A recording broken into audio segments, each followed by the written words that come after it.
behavioral conversations rooted in faith. We are back for season 2 of. We're back for season 2. We're so excited. We've been gone for a couple months now, and we're back. I think we did a lot of good episodes for season 1, and we're going to be talking a lot about what season 2 has coming. But first off, like always, I'm your host, Anania. My name is Robel. You guys see me on a couple of episodes, so I'm not a new face to you guys. My name is Thomas, and I've been in a few episodes as well. Amen to that. I got my brothers here. We're just going to be talking about the things that we took away from season 1. I think we had a lot of episodes that we recorded in season 1. Yeah. It was great. Even us as servants, we learned a lot from the videos that we recorded, and I know a lot of you guys learned a lot of the things that we recorded as well. I want to touch on a favorite moment that we had, like all of us, whether that is like you were a part of a podcast or maybe you were watching it. I think the favorite moments that I have was the giggles and the laughs that we had behind the scenes. Honestly, like when we record the podcast, like this is what people see. This is what we record. We don't edit anything. We just put a beginning, like an intro to it and an outro to it, and then we just put it out there. But when people come beforehand to set up, like we have a person behind the camera right now, like checking if the audio and the camera is good, right?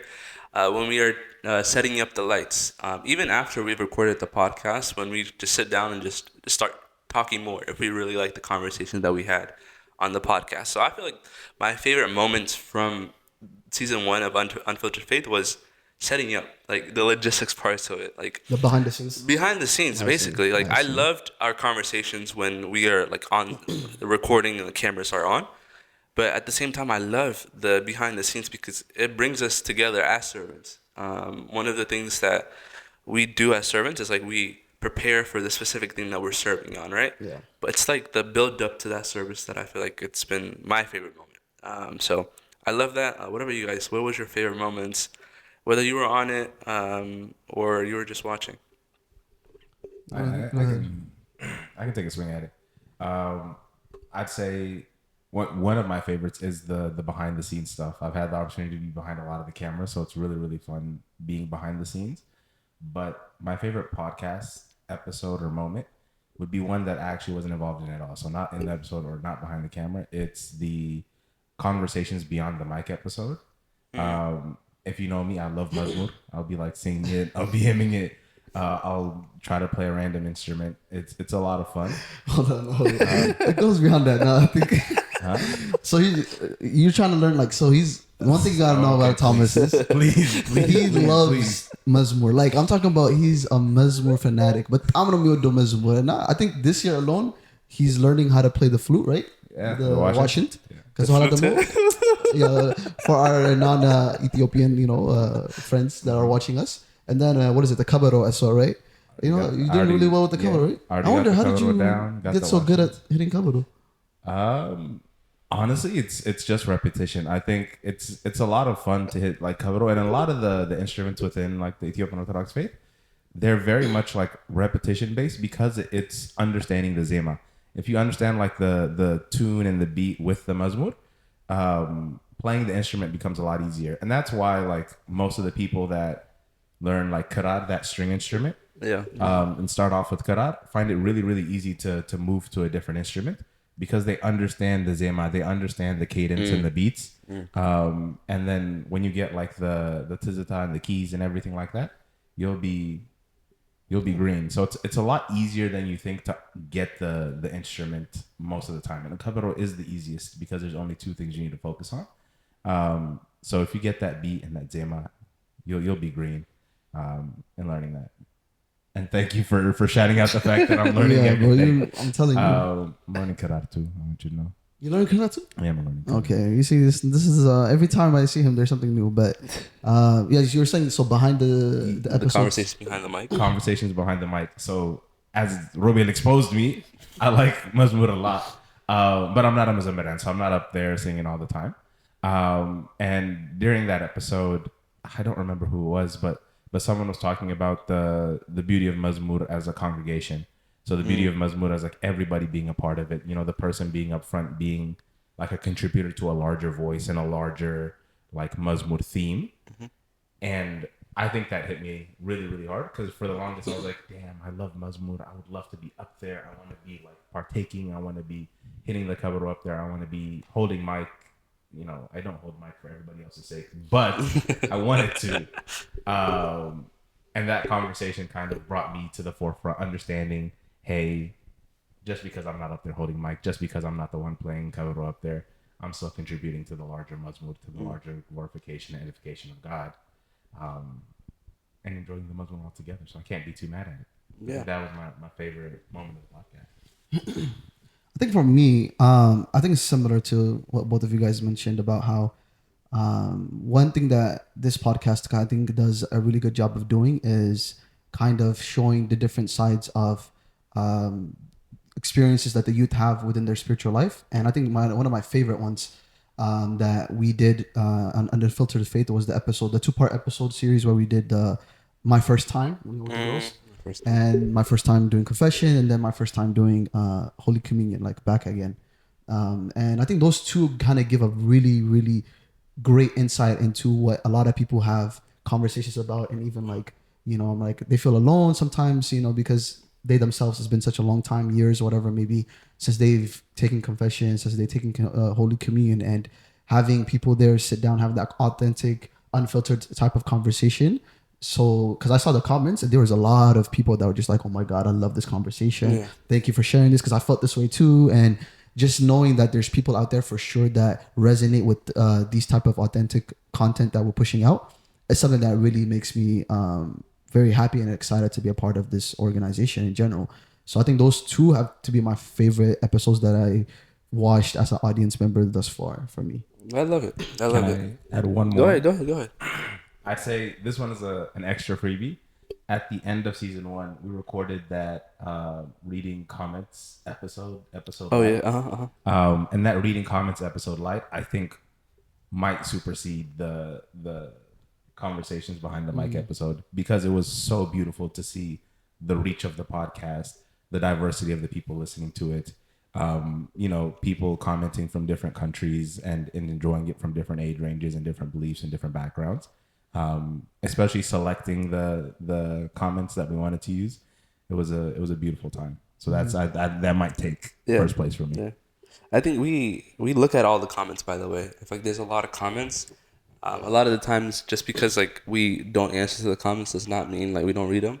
We read every single one. There's so many comments that are I'm from Addis Ababa, I'm from DC. That's very surprising. It's very people surprising. From Ethiopia watching English, organization content. That's awesome. I love that. It's definitely beautiful. I think the language of English, it's something that we grew up on, but it can touch any audience. It's one of the languages that everybody uses in the world. So I'm glad that it's touching not only people in the States, but it's touching people in Australia, England. There's people I hear all around the world that are listening to us. So thank you so much for listening to us have conversations, edifying conversations. We also want to hear from you. What was your favorite moment from season 1? What was your favorite episode? Definitely drop it in the comments. I also want to talk about personally what you took away. Yes, our favorite moments for me, like I said, it was the setting part aspect, because we get to fellowship with one another, we get to talk. It's a lot of logistics going on, making sure the guests are coming, or what are we going to be talking about, or do we have the proper cameras and the proper mics. But personally, what I took away was, for me at least, is the dedication of what service is. I think yes, we post these videos, but the behind the scenes does take a lot from not only me, but from everyone that's involved within the podcast to be able to serve God to the fullest. So I not only see it in me, but in the people around me that I surround myself with, the dedication of service that we have. And how our service grew with this at the same time. When we have these conversations, it's not something we just put up for people to learn, but we're learning in the midst of the conversations. There's so many times where I'm in the conversation. Remember when we did the lukewarm conversation? Yeah. By the way, we recorded that a year ago. Really? Wow. It's been a year since we recorded the lukewarm episode. If you guys don't know, it's season 1's second episode that we posted, and it was about being lukewarm. And I remember being in the conversations, and it was you and Abraham, and we're speaking. I'm like, dang, like and even me talking about, I'm also learning while we're having the Yeah, very conversations. true. Very true. So it's something that yes, we put it out there to teach others, but at the same time, we're learning amongst ourselves. So I love that. I was also growing in my faith. I was also learning. I was also learning how to serve and how to be committed to service. That living sacrifice that we always talk about, being that and giving that to God and offering up that perfect sacrifice is something I've been learning, and I loved it. What about you guys? So what are the personal takeaways that you've learned in your spiritual lives or anything in general? I'll go. I can say, at least from the podcast, one big takeaway, at least from being involved with it, is the beauty of struggle, in the sense of I'm someone that has struggled a lot in life. I don't know, be it spiritually and other aspects. And usually you're ashamed of those struggles, or you're trying to kind of hide those or push those down as a part of your past. But when I come onto the podcast, I kind of I just say what I got to say, unfiltered, and kind of talk about that struggle. And I've seen people be helped by that struggle, and kind of people that are going through the same thing, and people that reach out talking about, hey, I'm going through X, Y, or Z that you're going through, Manaman. And it kind of puts into perspective the beauty of the struggle, and the fact that, even though you're struggling now, that struggle could be used to help or to assist somebody into the future. And it's not something to be ashamed of or to hide or to run away from. I think that was the biggest takeaway from the podcast for me, at least. I love it. Oh man, I've been trying to think of something to say, but it's so hard because a whole year has passed, and to kind of narrow it down to something that I took away from it is difficult. But I think what I would say is one thing that I always hoped for, and what I'm seeing now, it's becoming a reality, is the amount of youth that are coming up in this generation that are so much in a better place because of all of the hard work that God has done with us, if that makes sense. Yeah. Like, how that saying is like, what was the saying about like hard men create, what is it? Hard times create. Strong men create easy times. Yeah. Easy times create weak men.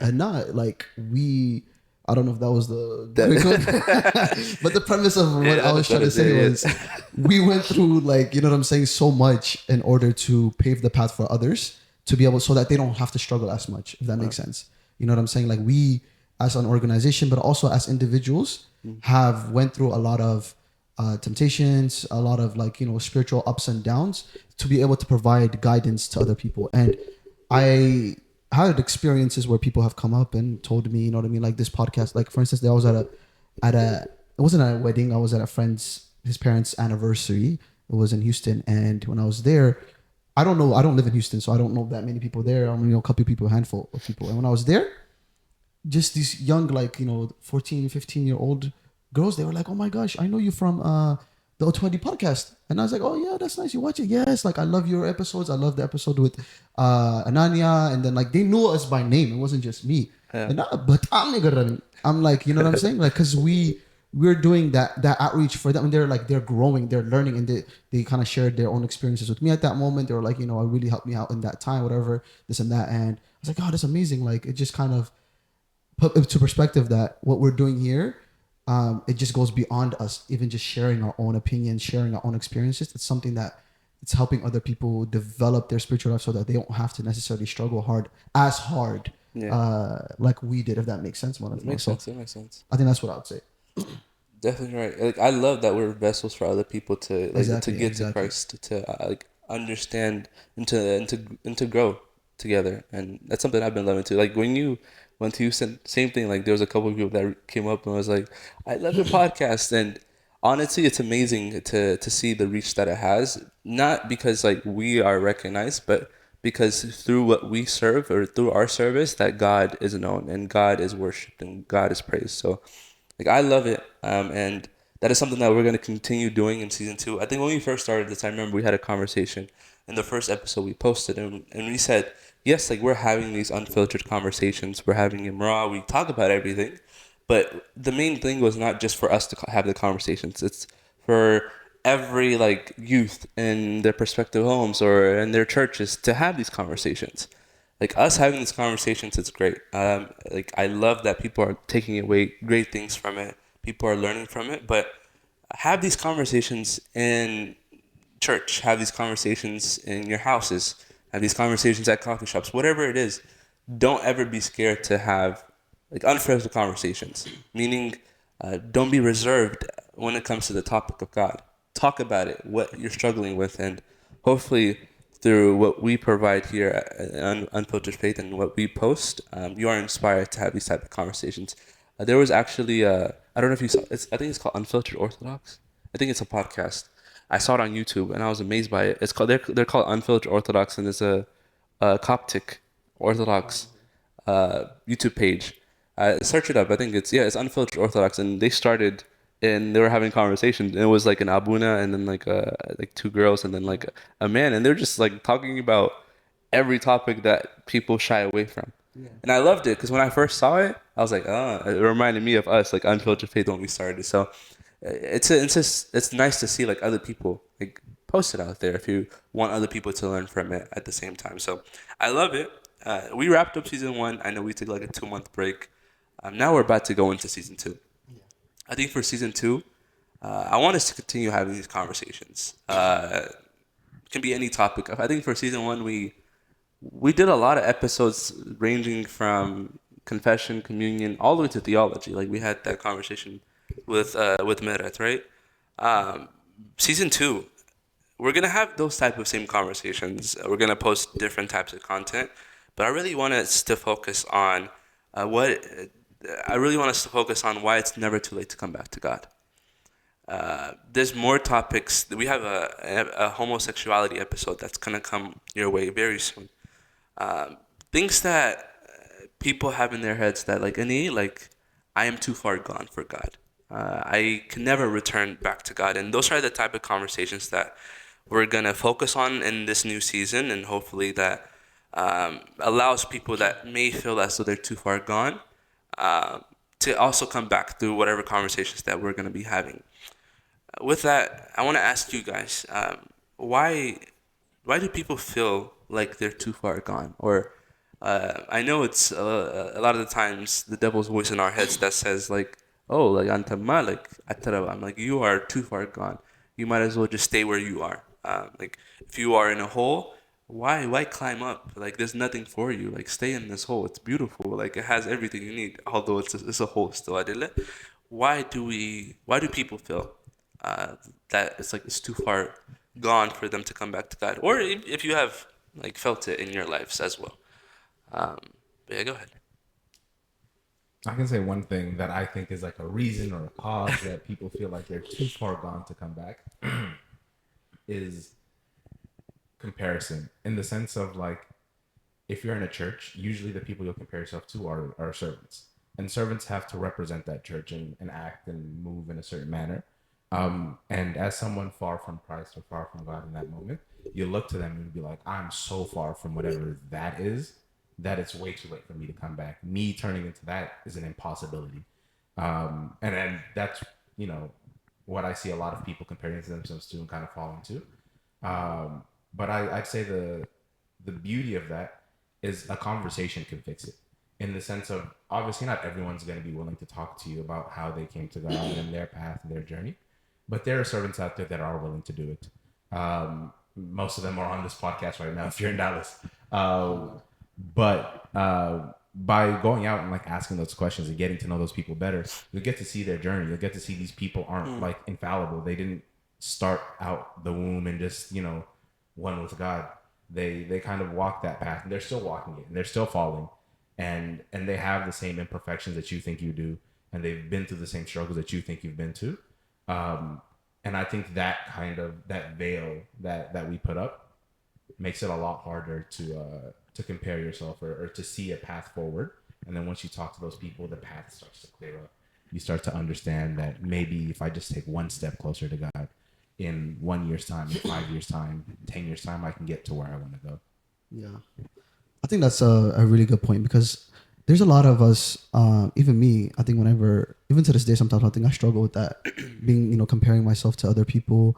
And that is something that I think is such I can't even explain it. It's just, it's detrimental to your spiritual life, to your mental health, whatever it is, because at the end of the day, like, we have our own journey when it comes to our spiritual walk with God. You know what I'm saying? Like, we have our own time that we kind of, figure out, oh, like, okay, this is how I'm supposed to, walk in that journey with God.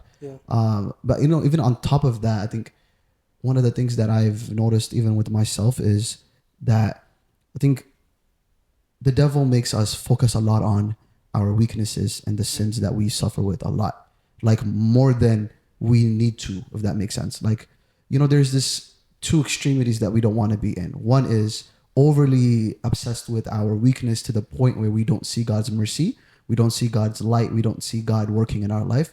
That is an extremity we don't want to be in.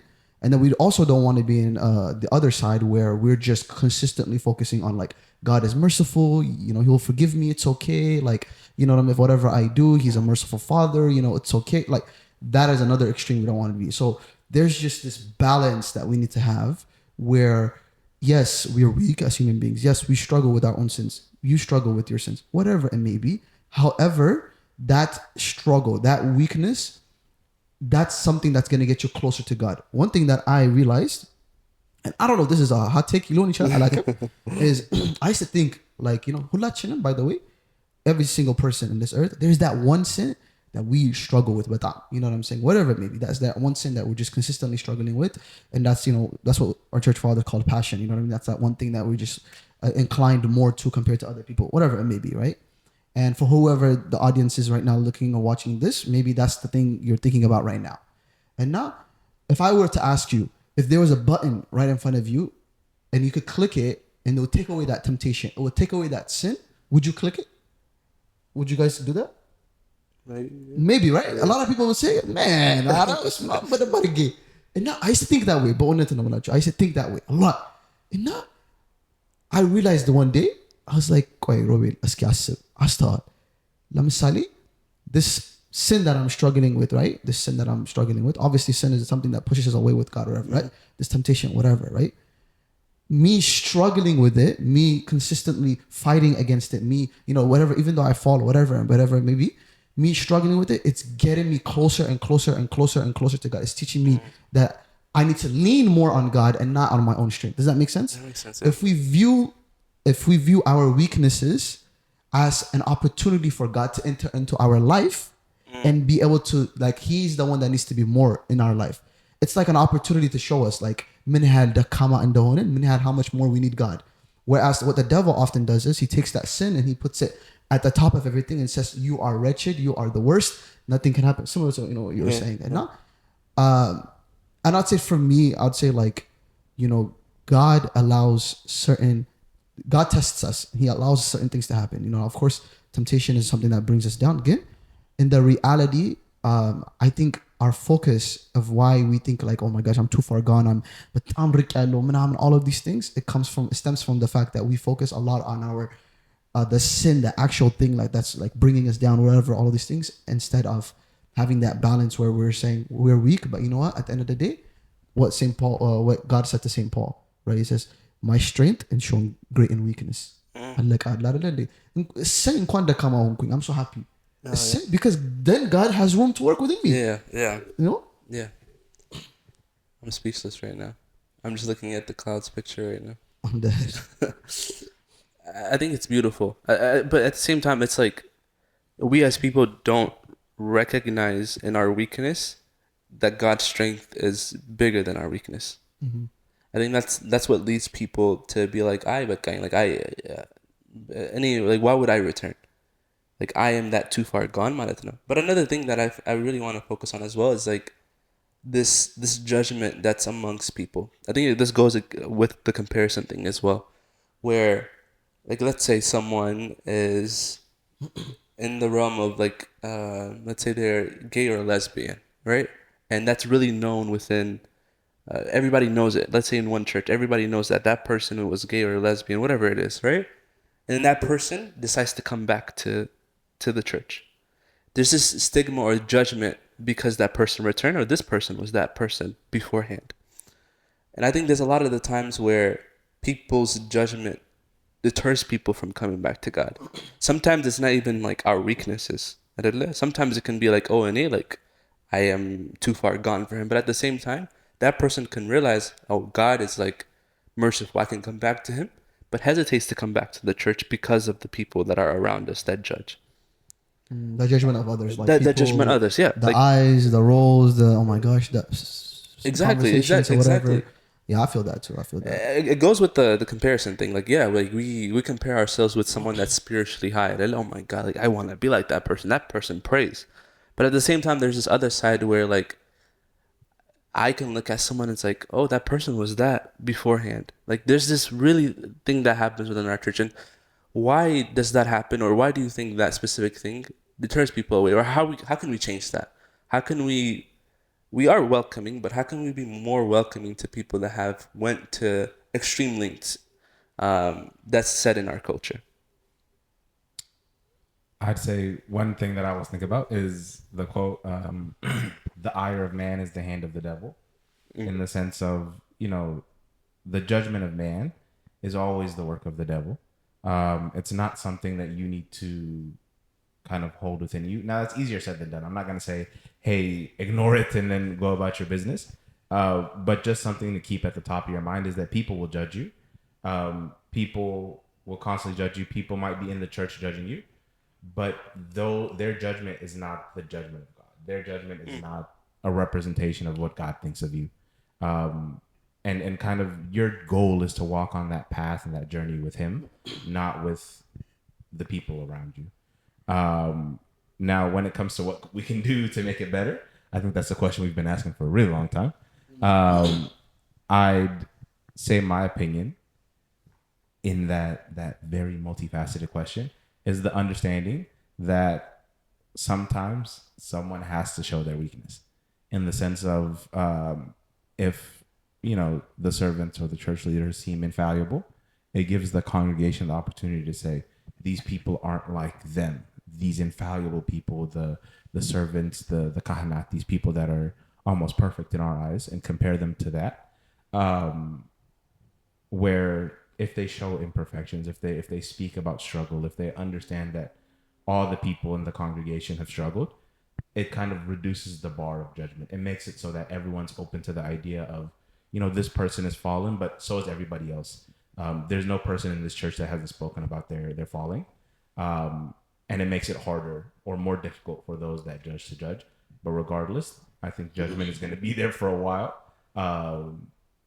And the goal should be to minimize it, but to avoid it. So I'd say go to a different church, go somewhere where you're comfortable. Always attend church or mass where there's comfort for you. Yeah, that's like the main thing. It's like it's good to have the conversation about it. I think when I brought up like the extreme things, it can be something like as small too. Like somebody looks at you the wrong way, and you take that as like, oh, people hit me in the church, I'm never gonna come back. But it's this like judgment happens everywhere. By the way, this is not like a directed towards like judgment not go. Like people judge each other. It's like everybody judges each other, but when it comes to people that like have lost, let's say maybe like you went off to college, you really lost yourself, and you really want to come back now, but then like there's that one aunt or uncle that looked at you the wrong way when you were at church. It's like, like I don't want to return to that church anymore.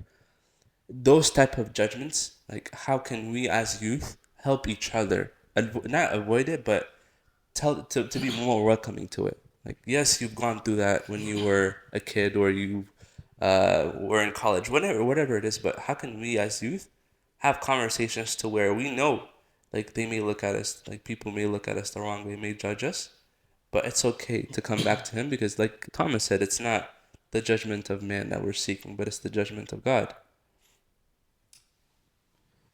በጣም ነው honestly speaking I'll say I love when Rogan like does this and በጣም ነው because let me tell you something. I'm gonna be very honest. This is unfiltered, አይደለ? Yeah. I'll be honest. ምንም ማንንም አልፈራም. I'll be honest. Like, let me tell you something. I think, and I just please like take this with whoever's watching this, and it does feel that way. They feel like I can't go to this church or this, I can't be a part of this community because of this and such people, or this community is not welcoming, whatever. I completely understand it, and you're valid in your feelings, 100%. ይገባኛል, 100%. እረዳለሁ በጣም. But the thing that I really want you to think about is, think about what's at stake. You know what I'm saying? Think about what's at stake. At the end of the day, you know, as much as you would want to fit in, as much as you would want to come to that church and be welcomed and everybody, how are you? Oh my gosh.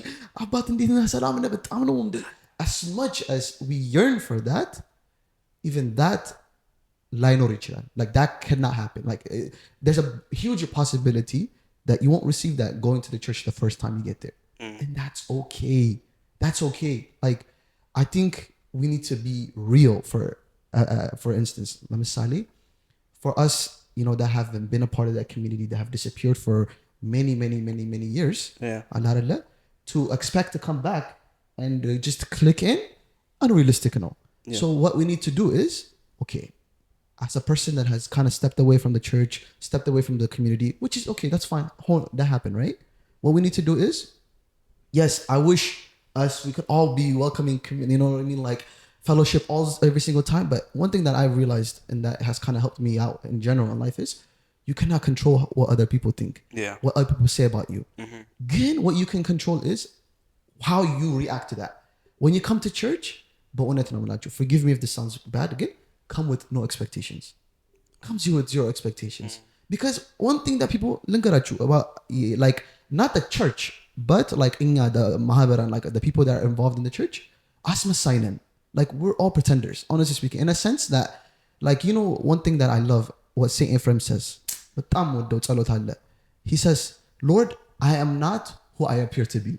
He says, when I go to church, he says this, he says, but like Kobin, like, you know, I have my monastic cap, I have my kabba and my necks and my meskat, and I do all of these things, and I sing the hymns and I do all these things. Again, at home, I know who I am. You know what I'm saying? Yeah. How wretched I am, how sinful I am, how I don't even belong. Like there's, like, you know what I'm saying? Like, to a certain extent, asma sign in. You know, Kingdom Thomas, what you were saying earlier about the idea that, like, you know, as servants, let's be real. You know what I'm saying? Like, on that day, it's okay to open up and to show our weaknesses in a little bit, to open up to other people. Because at the end of the day, that understanding that Agelgai, like the priest and the deacons, all of us, the people that have been in the church for the longer period of time that haven't kind of left, are somehow, you know, infallible, somehow are immune to sin or have no weakness or have at a better spiritual status. No, I'm telling you, Christendom, that's not what Christianity is. Christianity is a personal, like, you have that relationship with God as a communal relationship as well. So let's just be real at that moment, right? And I think the thing that we need to, I wish as a community we were more welcoming to individuals that have kind of strayed away, whether it's people that come back, you know, because at the end of the day, you know, St. John Chrysostom says, right, the church is a hospital. So let's see, imagine you go to a hospital, right? You are not going to find, you know, the healthiest person. When you go to a hospital, you know, you're going to find sick people. Crazy people in G. Depending if you're going to mental hospital. But crazy soul, that's what you're going to find. So how can you come to church expecting to find the same, you know what I'm saying? Like, the person next to you is going to be the most, you know what I mean? Like, everyone that's at church is a metzago, is someone that is needing healing. You know what I'm saying? Yeah. They are sick individuals. We all are sick at church. So you know, expectations just a little bit, you know, put it at the ground. Let's be a little bit realistic. Honestly speaking, You're right. Yeah. Okay, and now I'm good. I think you're 100% right. Like, yes, like we as humans, like, want to be accepted though. Like, that's what the one thing I feel like deters us. It's like, you want to walk into a room and be like, oh, you know me, like I'm welcomed. So I think when people come to church, it's like, if they stayed away for too long, they want to be like, you know, you came back. But then I think going to church with no expectations, it's such a powerful way to go about it. Because, like, in Mihido, it's not to be welcomed by people, but it's to be healed by God. It's to be to go to a hospital and be healed. So at the same time, recognizing that when you go to church, you're not going to find everybody that's perfect. ሁላችንም we're on the same struggle ማለት ነው. Like our struggles may be different, but a struggle is a struggle. I think it's one thing to realize at the same time. I love it. Wow. እንኳን I was just thinking about it, but I'll say it. I'd say the big takeaway I get from what you were saying, at least there's a lot, but I think one big thing is the idea of consistency, in the sense of when you go there for the first time, the community is not going to be there. It might not be there the second time. There might be judgment. But the beauty of church that I see is the fact that if you go consistently, you go week after week, year after year, the community will accept. You will be part of the church community if that's your goal. Obviously, that shouldn't be the end goal, but being part of the church community is an inevitability with consistency. I think it's St. John Chrysostom that says prayer is essential because it's constant communion with God. And those there are two words that are kind of highlighted in that quote. It's not just communion, but it's constant communion. It's the idea of consistent communion with Christ making the difference. In the same sense, when you come to church, it's that consistency, that always showing up, the coming to Kadasi. If you can come to other church events, gubayis beyond, next beyond, attending and kind of showing that willingness to be accepted into the church, and then eventually the community itself will accept you naturally. I think is a big thing for those that feel like they're not accepted. That's beautiful. Like when you go in with no expectations, like everything starts to be fulfilled. And I love it. I love everything that we talked about, honestly. I'm really excited, by the way. Like when I say I'm excited, I loved season 1. I think we were all energetic, and I know we're more energetic for season 2, and everything that every conversations that we're going to have. Definitely drop what you want to see, like the type of conversations, the type of topics that you want discussed, because yes, we have these conversations, but it's more so we want to hear your feedback and the types of things that you want to hear from us in OTYD here in Unfiltered Faith. One last thing for y'all. What y'all looking forward to now in season 2, as a watcher, or even like when you're on and speaking? What are you looking forward to?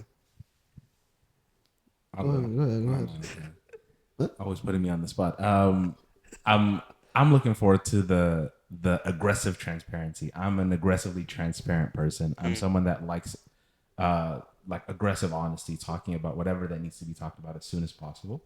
And I think season 2 is going to be focused on that honesty, that clarity, that transparency on topics that don't get that usually.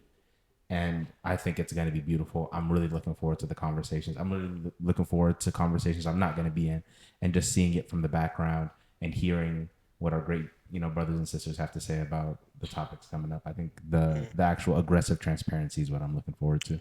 Unfiltered. X times two. Okay. Yeah. I think for me, what I would be looking forward to is like just the different topics that you guys are going to be touching on and having those open conversations with.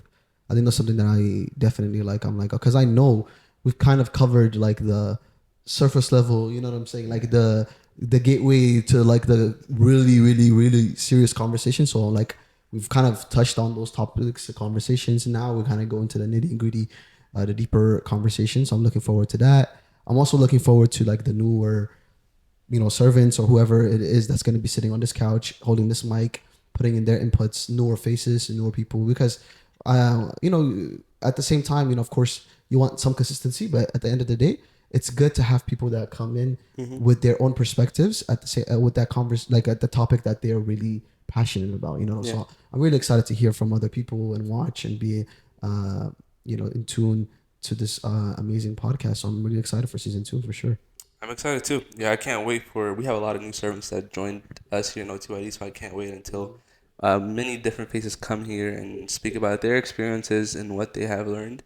We're going to be dropping this specific episode at the week of the conference. So it's going to be December 21st when this episode is going to be released.